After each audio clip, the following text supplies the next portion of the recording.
Lucian had promised her details. He delivered them the next morning through the most unlikely of messengers. A 12-year-old errand boy named Pip, who appeared at the North groundskeeper's hut just after sunrise with a folded note and a look of profound self-importance. The note contained 3 lines: East Service Corridor, 3rd hour bell. White uniform is in the linen closet at the end of the hall. L. The white uniform was a junior attendant's formal dress, the kind worn by the lower-ranked castle staff during official court ceremonies. It wasn't servant gray.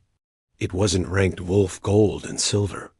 It was the exact bureaucratic middle ground of invisibility, present but unnoticed, part of the furniture of ceremony. Serafina put it on.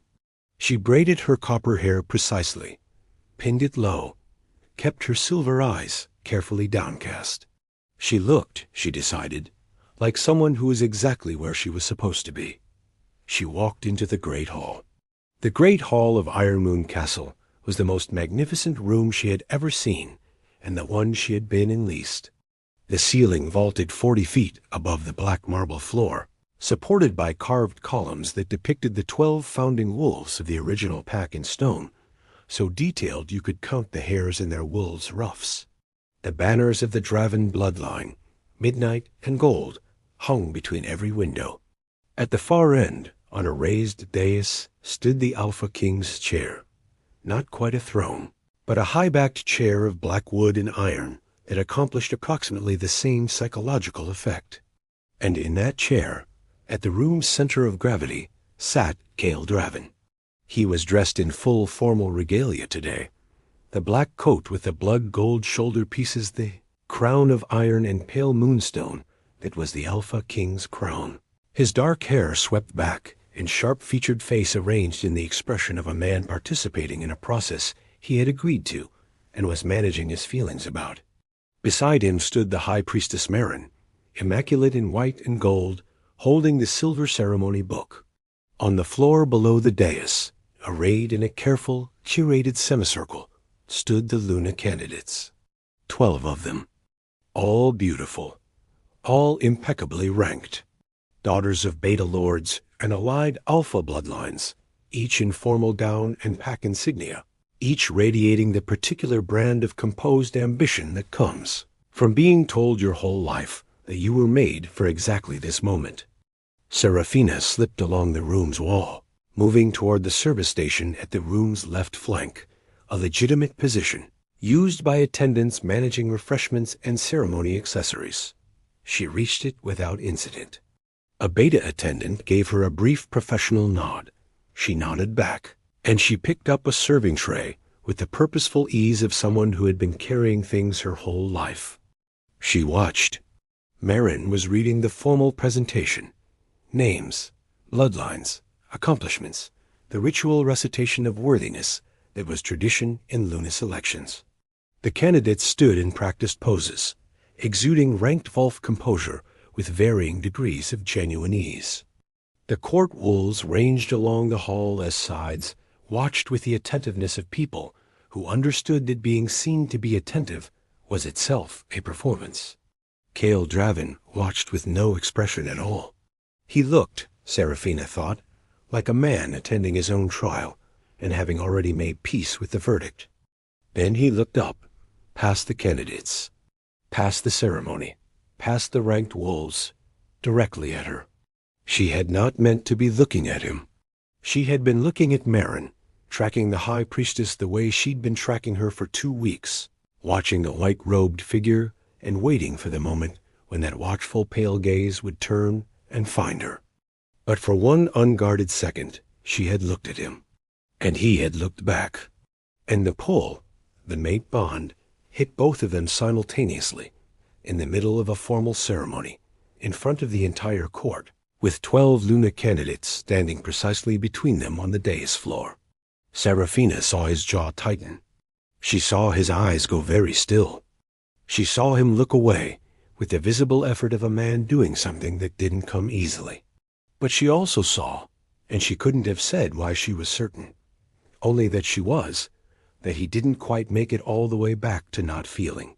that the mask he reassembled wasn't quite as complete as the one he'd been wearing before. Marin was still speaking. The ceremony continued. The world, magnificently, didn't notice. Except for Lucien, standing along the wall at the room's right flank, who caught Serafina's eye across the full width of the hall and gave her the smallest possible nod. He felt it. She might have escaped the hall entirely undetected. She very nearly did. She was moving toward the side door with her empty tray as the formal presentation concluded, the candidates being escorted to a secondary reception room for the first round of meetings. The court wolves began their own gentle redistribution across the hall. Serafina was 6 steps from the door. Marin's voice. Sharp, sudden, cutting across the ambient noise of the hall with the authority of someone who had spent 40 years being listened to. Serafina stopped. She did not turn around. Her hand was on the doorframe. That girl. Marin's voice was controlled, but had something underneath it, urgency or something adjacent to urgency. The attendant with the copper hair. Bring her here. Serafina turned. The hall had gone quiet. Several ranked wolves were looking at her with the curious, slightly predatory attention of people who have been given something to watch.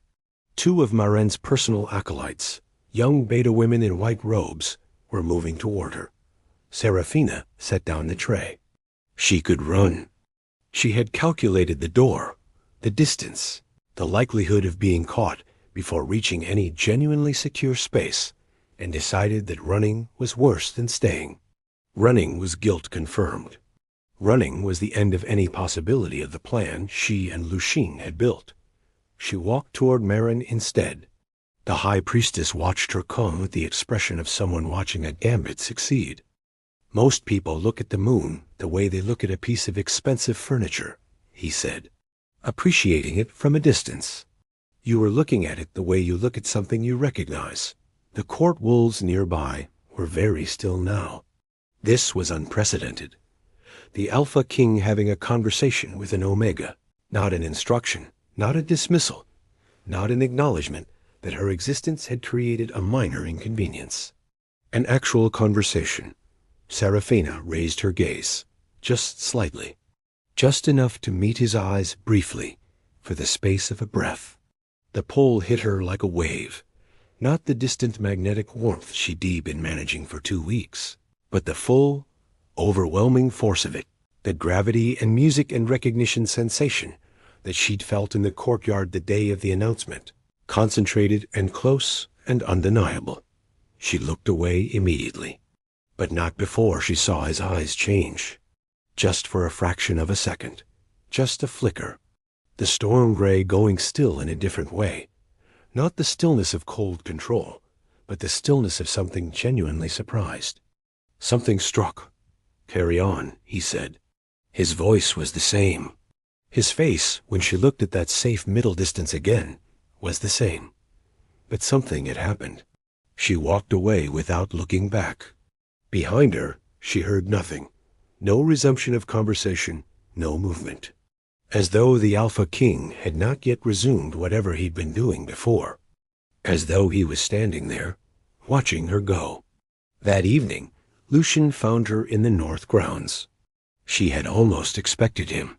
He had a quality of appearing at significant moments that suggested either extraordinary intuition or a surveillance network she preferred not to think about. He asked your name, Lucien said, without preamble, sitting on the boundary wall with the ease of someone who had long since decided that propriety was other people's problem. Yes, Serafina said. He's never asked an Omega's name? In 7 years, so I gathered. Marin saw it happen, Lucien said. She was in the courtyard. She had that look she gets, the one where she's calculating something. He paused.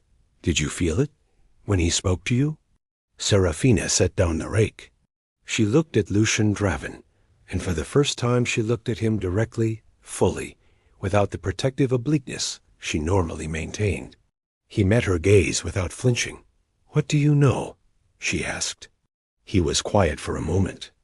Then he said, I know that the Iron Moon bloodline The original line, the one from the founding Alpha, had a prophecy attached to it.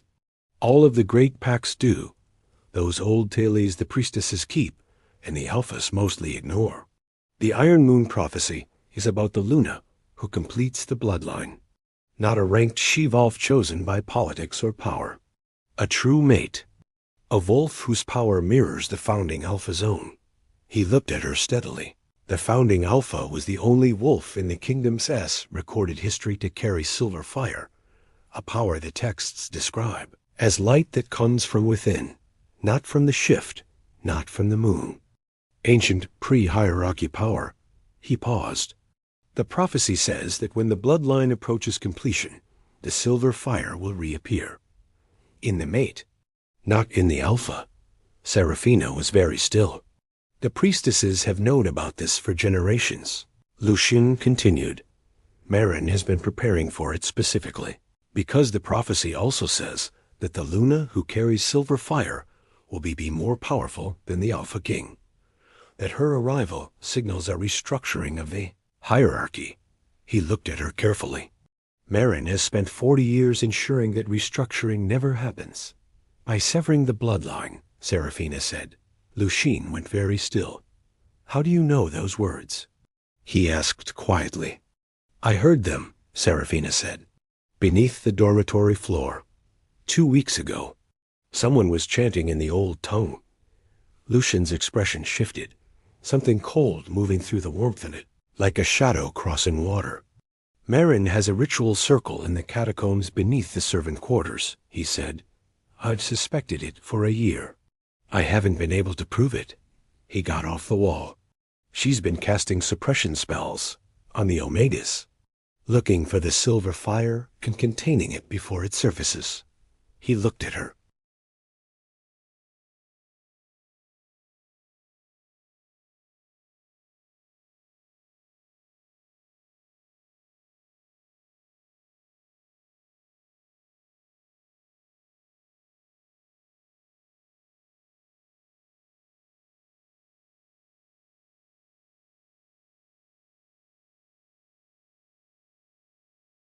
Yes, Serafina said. She told you to leave, he said. It wasn't a question. Last night, she confirmed. Travel documents and a new identity, or the ritual circle. Something moved across his face. Fast, dark, controlled. She had no authority to make that threat, he said. She has the ritual circle, Serafina said. She doesn't need authority. He was quiet for a moment. Why are you here? He asked. Not today, in general. In the Iron Moon Kingdom, in my castle. His eyes were very direct. If she's known what you are, and she's been suppressing it, why keep you here at all? Why not eliminate you years ago? I don't know, Serafina said honestly. I've been trying to understand that myself. He looked at her. The pull was enormous at this distance. She could see from the slight tension in his jaw that he felt it too, that he was doing something with it, filing it under a category he hadn't yet named, or was refusing to name. I don't believe in true mates, he said abruptly. She blinked.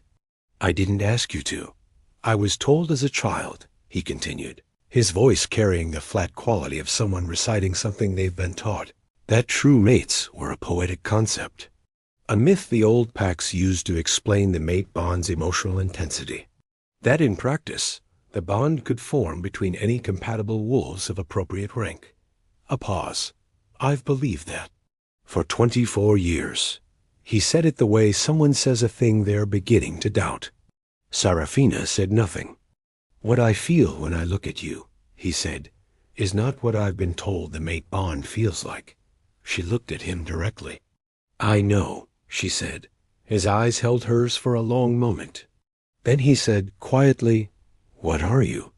And she answered him the only way she knew how. She lifted her hand between them, palm up, and she let go.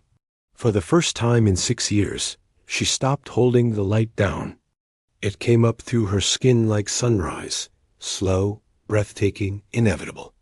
Not white this time, but silver, cold and clear and ancient, illuminating her palm from within, casting no shadow, filling the space between them with a light that was not fire and not moonlight, but something older than both. Cale Draven went absolutely still. His storm-gray eyes moved from her glowing hand to her face. She watched his expression move through something she hadn't expected from him. Not just recognition, not just shock, but something raw underneath it that was almost grief or wonder or both at once. "Silver fire," he said, barely audible. "Whatever it is," she said, "it's been there my whole life." He reached out.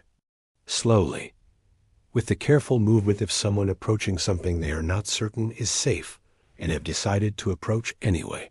His fingers closed around her glowing hand. And the world, in some fundamental way, changed. She would have described it as an awakening, if awakening could be violent. The light exploded. Not dangerously, not outward, not destructively. Inward, the way a star implodes before it collapses into something entirely new. It blazed up through her arm and into her chest and detonated against the thing inside her that had been waiting impatient. Silence for 18 years, and her Wolf, enormous ancient luminous, threw back its head in that interior darkness and howled. She heard Cale make a sound she was certain he had never made before. Sharp, involuntary, the sound of a wall coming down.